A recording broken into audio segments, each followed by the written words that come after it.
America എന്ന് പറഞ്ഞ രാജ്യം നടത്തുന്ന യൂണിപോളാർ അവരാണ് ലോകത്തെ ഭരിക്കുന്നത്. അവർ പറയുന്നതനുസരിച്ചായിരിക്കണം ലോകം പോകേണ്ടത്. അതിന് ആരെങ്കിലും തടസ്സമായിട്ട് നിന്നാൽ അവരെ പാഠം പഠിപ്പിക്കും. ഇന്നലത്തെ വീഡിയോയിൽ ഞാൻ ഇതിനെപ്പറ്റി ഇപ്പം കൃത്യമായിട്ട് പറഞ്ഞിട്ടുണ്ട്. ഏറ്റവും കൂടുതൽ ശ്രദ്ധിക്കേണ്ട ഒരു പോയിന്റ് ഉണ്ട്. ലോകത്തിലെ എത്ര രാജ്യങ്ങൾ ഇതിനെ ശക്തമായ ഭാഷയിൽ കണ്ടം ചെയ്തു. ചൈന ഒരു റൊട്ടീൻ്റെ ഭാഗമായിട്ട് പറഞ്ഞു. മെക്സിക്കോ വലിയ രീതിയിൽ പറഞ്ഞു. കാരണം ഇനി അടുത്ത അവർക്കാണ് ട്രംപ് വാർണിംഗ് കൊടുത്തു. മറ്റുള്ള രാജ്യങ്ങൾ എന്താണ് ഇത്ര നിശബ്ദമായിട്ടിരിക്കുന്നത്? കാരണം റഷ്യ തകർന്നു പോയി. ഇന്നലത്തെ ഇൻ ഡീറ്റെയിൽ ആയിട്ട് ഞാൻ പറഞ്ഞതിൻ്റെ കാര്യം എന്താണ് മനസ്സിലാക്കേണ്ടത്. വരാൻ പോകുന്ന 10, 20 അല്ലെങ്കിൽ 25, 30, 50 കൊല്ലം അമേരിക്ക ഇത് ലോകം മുഴുവനും നടപ്പിലാക്കുന്നു.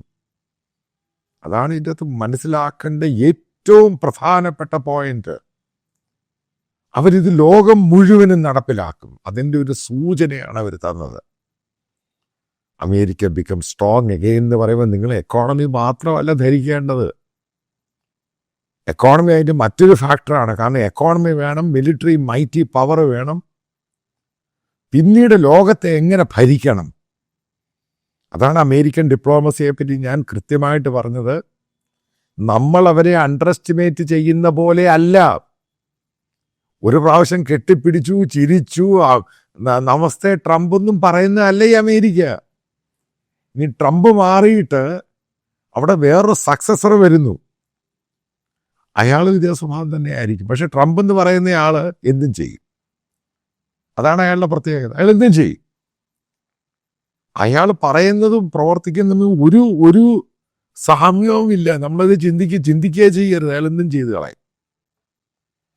ഇപ്പം ഇതെങ്ങനെയാണ് ഈ ഓപ്പറേഷൻ ഉണ്ടായത് മനസ്സിലാക്കണം.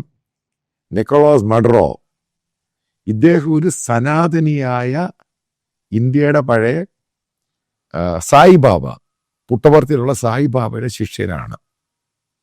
അദ്ദേഹത്തെ കാണാൻ 2005 അദ്ദേഹം ഇന്ത്യയിൽ വന്നിട്ടുണ്ട്. പറ്റിയ അബദ്ധം എന്ന് പറയുന്നത്, മൊഡറോവിന് പറ്റിയ ഏറ്റവും വലിയ അബദ്ധം എന്ന് പറയുന്നത്, അദ്ദേഹം ഈ സായി ഭക്തരെ മുഴുവനും അങ്ങ് അടുപ്പിച്ചു. ഗ്ലോബലായിട്ട് പല ആൾക്കാർ സായി ഭക്തർ വരുന്നു, അയാളെ കാണുന്നു, അവർ സ്കൂൾ നടത്താനും ആശുപത്രി നടത്താനും മറ്റുള്ള സൗകര്യങ്ങൾ ചെയ്തു കൊടുക്കുന്നു. അമേരിക്ക അതങ്ങ് ഉപയോഗിച്ചു.